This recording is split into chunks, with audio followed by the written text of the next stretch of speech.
Hey guys, TJ again. Sorry to be coming to you with like the second disclaimer within a week, but OBS threw us under the bus again.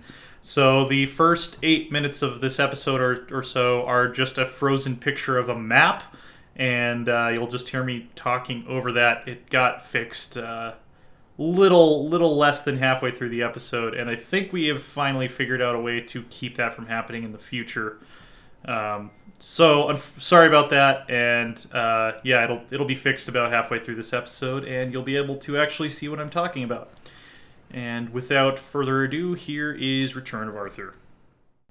Hello and welcome to Crusader Kings 2: The Return of Arthur. It feels like it's been a long time since I said that. I think it's been about 2 weeks since the last time I recorded an episode of this.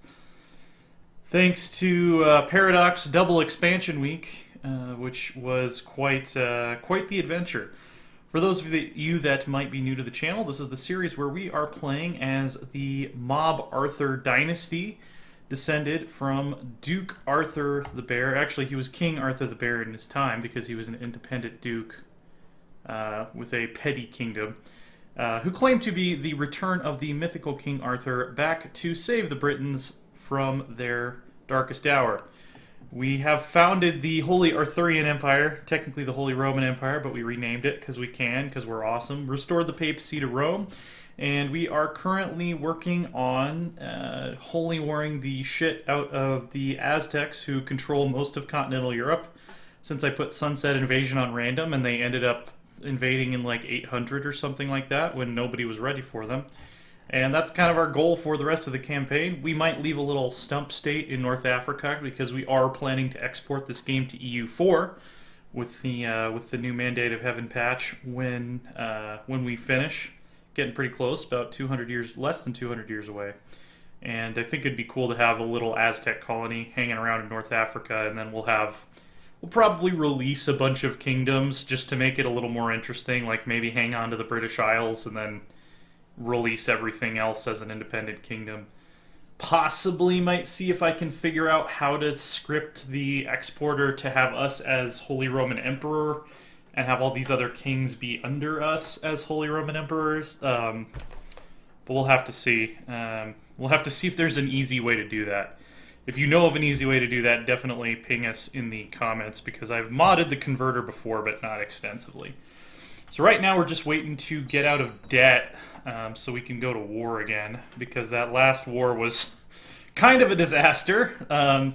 It wasn't really a disaster. We restored the papacy to Rome, but we underestimated how many troops we would need to take Valencia, and we ended up sacrificing a lot of lives for really nothing. We have a bunch of people wanting betrothals. No. King of Russia, no. He is one of my vassals. This guy is he the King of Bavaria? Are they still around? The Khanate of Bavaria? They're monothelites, so I don't think that's going to happen. This guy's the King of Poland. They're Catholic. He wants a betrothal with my granddaughter, who has decent stats. So we can decide between if we want to get some ties with another Christian kingdom, or if we want to keep it in the realm with our own viceroy. I think we'll keep it in the realm. Let's keep the Britons united. Lots of people joining the defensive pact against us. I believe we are only at 24%. We've been much higher than that. While I am certainly a great scholar with several fine discoveries to my name, I am not too proud to collaborate with like-minded colleagues. I've contemplated hosting some of my colleagues from the Hermetic Society for an intellectual gathering. So we can go ahead and spend a whole bunch of money, which will delay us getting out of debt, and have an intellectual gathering in Camelot. I think we should go ahead and do it. By the way, I am immortal. And people are probably going to start getting suspicious because not a lot of people lived to 90 in this time period. They especially didn't live to 90 to look at as handsome as this motherfucker. So let's see. The preparations have been completed, the invitations have been sent and accepted. My honored guests are already packing their coffers. Soon the gathering begins. I can hardly wait. Our work shall be a great tribute to Hermes. And I'm also the Magister of the Hermetics, the Magus of the Hermetic Society. So I'm also a motherfucking wizard. Okay, somehow we just got a bunch of money from somewhere and have rounded up the robber bands at Gwynedd. Let's make sure our court chaplain is still... Yeah, he's still operating in a province that... Also, for those of you joining us, we were Aztec religion for a large portion of the game. We converted so that the Aztec Emperor would not conquer us, and then when we got strong enough, we converted back to Catholicism. To Magus Edward, my friend, we have a common nemesis. You know of whom I speak, the despicable idiot, Initiate Sadadin. The thought of him being a member of our respectable community, it makes me sick. Let's ruin his laboratory. No, I'm not. It's not appropriate for me to be ruining laboratories of people who are... I'm their superior, you know? Finally, my guests are here. After a pleasant dinner, we have retired to my study. During the coming weeks, my guests and I have agreed to work on a common project. Our joined ingenuity shall bring about a brilliant new invention. The time has come for me to reveal the direction of our enterprise. So we can make a machine of war, we can improve prosperity, or we can further our understanding of the universe. I think let's try to further our understanding of the universe. Even though machine of war might help more against the Aztecs, but... As I look around the table, I notice the displeased expression of neophyte Halubri. Our eyes lock for a few seconds, and then defiantly he stands up. Really? Scholarship? This is... Hey, I know where you came from. You're from the barony of YouTube comment section. Really? Scholarship? I am sorry to say, but your suggestion seems stale, unoriginal. I suggest we should give our project a warfare focus. This guy really is YouTube comments in human form. Luckily, not really the comments on our channel. We have, like... It's crazy. I want to say like 80 to 90% positive comments on our channel. You guys are awesome.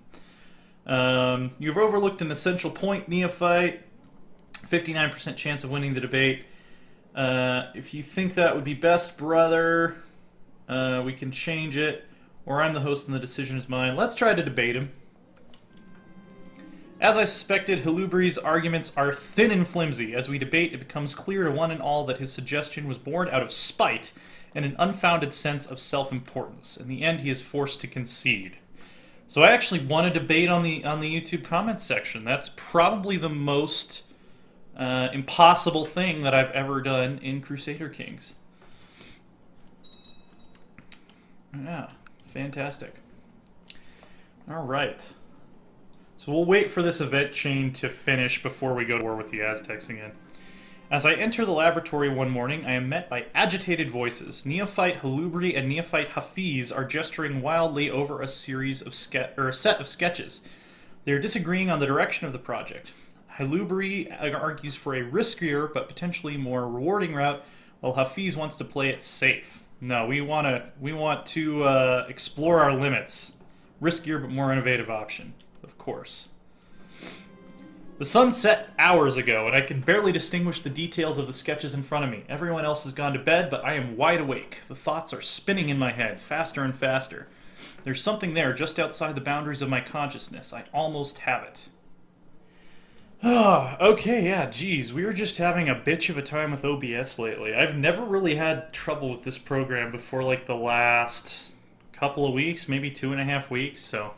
Yeah, sorry about the frozen screen.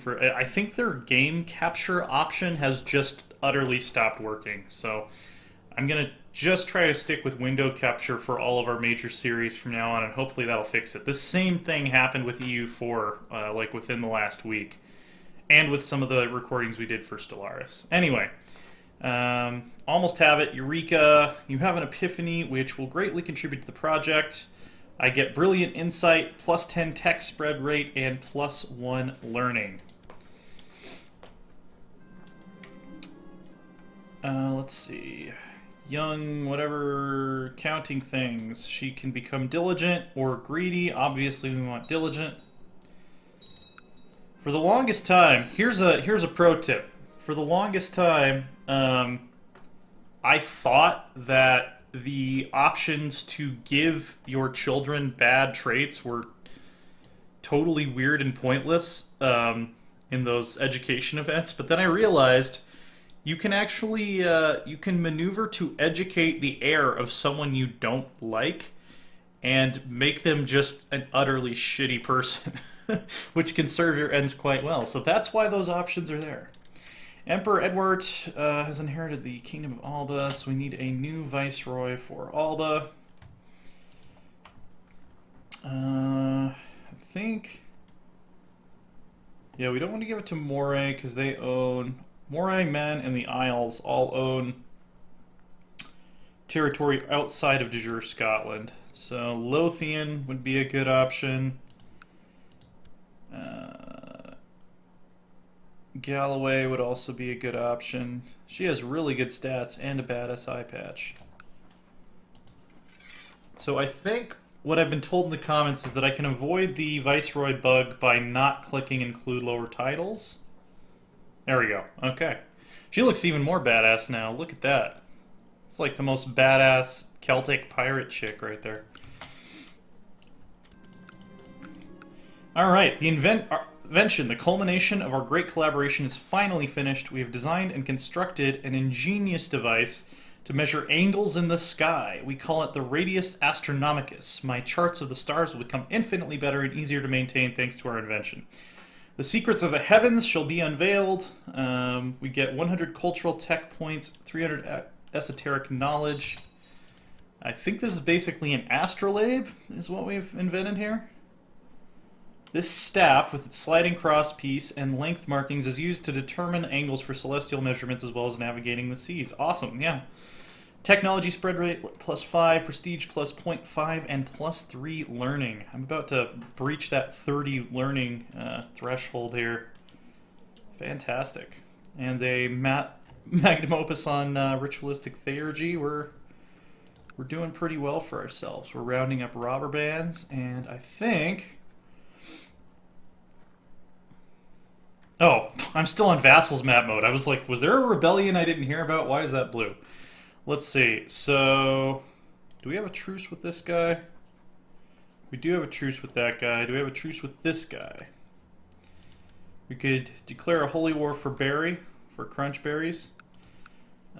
We could declare on this guy. Holy war for Dauphine. That would get us a lot of territory, actually. Let's take a look. Are our levies in okay shape? It looks like they're not fully recovered from that disastrous war, but I think we can pull off a victory here. So let's declare on this guy first. We have a truce with the Emperor, probably, right? Hey, he was a kid last time we went to war with him. Oh, maybe this is a different guy. Yeah, actually, I think this is a different guy. So, what happened last time is even if we didn't unpause the game, everybody from the coalition joined immediately when we declared the war. So we kind of have to pick and choose what we want to do. So I'm gonna go based on the economic value of these provinces. We've got 138, 132, and 120. Whereas if we took Dauphine, we'd be getting 117, 142, and 93. They're not that far apart. I think I would rather weaken the Emperor himself, though, as opposed to taking out an independent Aztec state. So let's just declare on the Aztec Emperor. We're gonna do Holy War for Aquitaine. Oh, and he's not technically in the coalition, but he can call other Aztec rulers in. So actually, declaring on the Aztec Empire in the future might be the more efficient way to continue our crusade, at least until he gets small enough to join a coalition against us. Because it won't automatically call in all of the coalition members, which is cool. We still have the Knights of the Round down here, I believe. And, Oh, we're not at our retinue cap. We can actually build another one. So we're going to hire all the holy orders that are available. All of the holy orders are already hired out. One of them's hired out by the Pope. Who is he fighting? Why? I don't get this. I keep freeing the Pope, but there's no way for me to protect him from getting conquered again immediately, because he won't accept vassalization. I don't know. I might have to just, like, create an anti-pope or something. We'll figure out a way to do it. Rome needs to remain permanently under our protection, because it's been demonstrated time and time again that it's just going to fall to invaders if we don't do anything. So we are going to raise absolutely everything. As the last war taught us, that skimping is not a good idea when we're fighting against the entire Aztec world. We're going to embark everyone that can embark. And then we are going to hold Alt to only select boats. Alt Shift. That's what we need to do. And I want everybody and their cousin to head on down here. We'll see if our continental forces can make it. That's not a good path. Oh, maybe we should have gone after Paris. That'd be a coup. What are we looking at holy site wise? If we could get Cologne, that would be beneficial. Also, Santiago is a Catholic holy site, and then of course Jerusalem.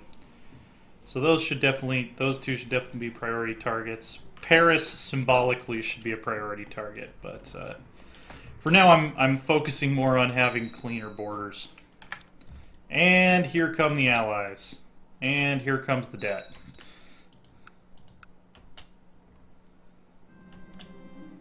Excellent. My marshals are getting beefed up here.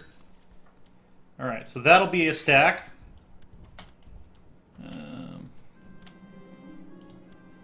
Someone usurped the viceroyalty. Probably someone I passed over because they were already too powerful. No, don't do that. And then all of my British troops that do not already have a... Oh yeah, these guys... I'll have you guys meet up in Pisa, and I'll send some boats to pick you up.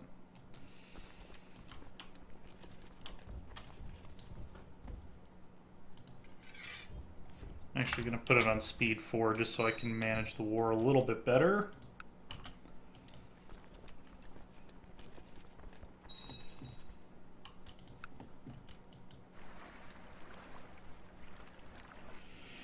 Here comes the boats, full of Crusaders.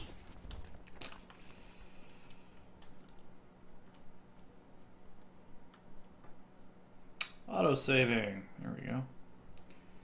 That was a long-ass autosave. Oh, I'm on speed 3. I want to be on 4. Alright, if all of our boats are present, we're just gonna... You guys, you can't just hang out on the boat for the whole crusade. That's not how this works. What's the most amount of boats we're gonna need? Probably, like... I don't know. 150? If they hold 100 men each. This is why I'm not a math person. Let's just, yeah, here, let's do this.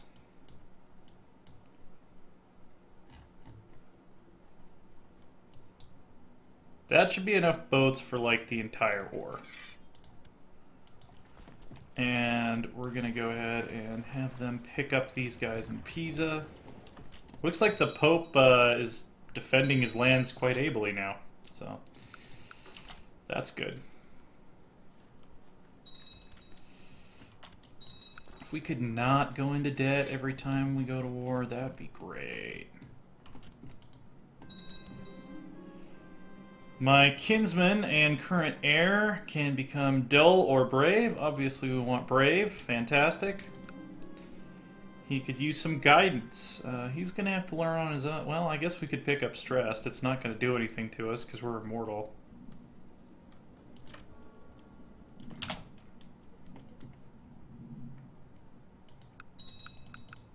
Looks like maybe some of my vassals are declaring their own holy wars. Oh, hey, we have a battle happening.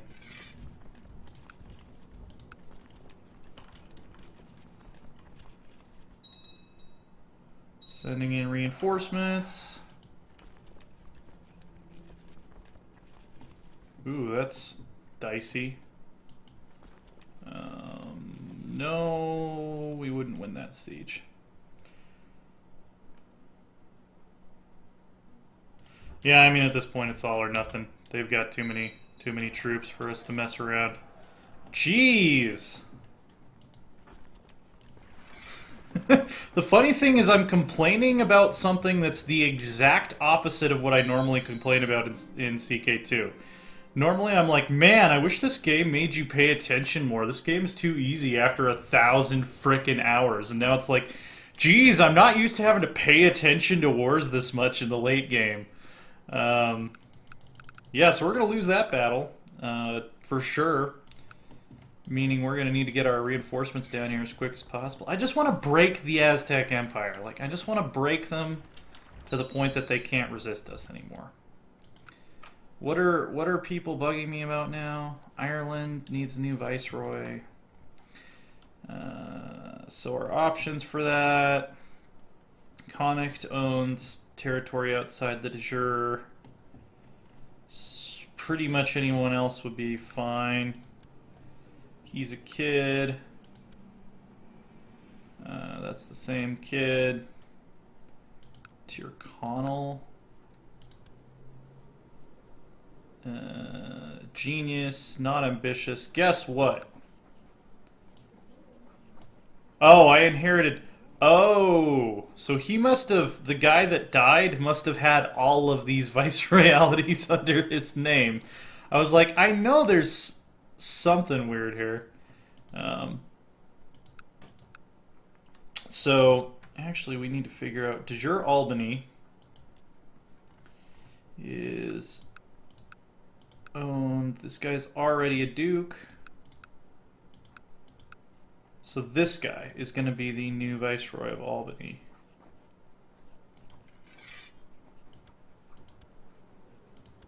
And good, he is under his proper royal level Viceroy. What are the other ones we have to hand out here? Ulster. I'd rather give it to the weaker dude. But he has terrible stats.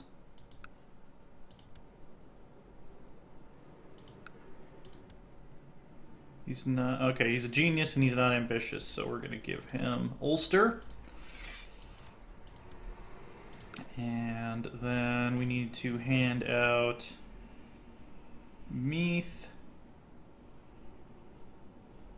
which is these two provinces here. This guy's already a viceroy, so this guy gets it by default as long as he's not ambitious. Alright, so now we can pick a viceroy for Ireland. Ulster's that genius guy, right? Yeah, we'll just give it to him. Boom. Alright. Fixed it.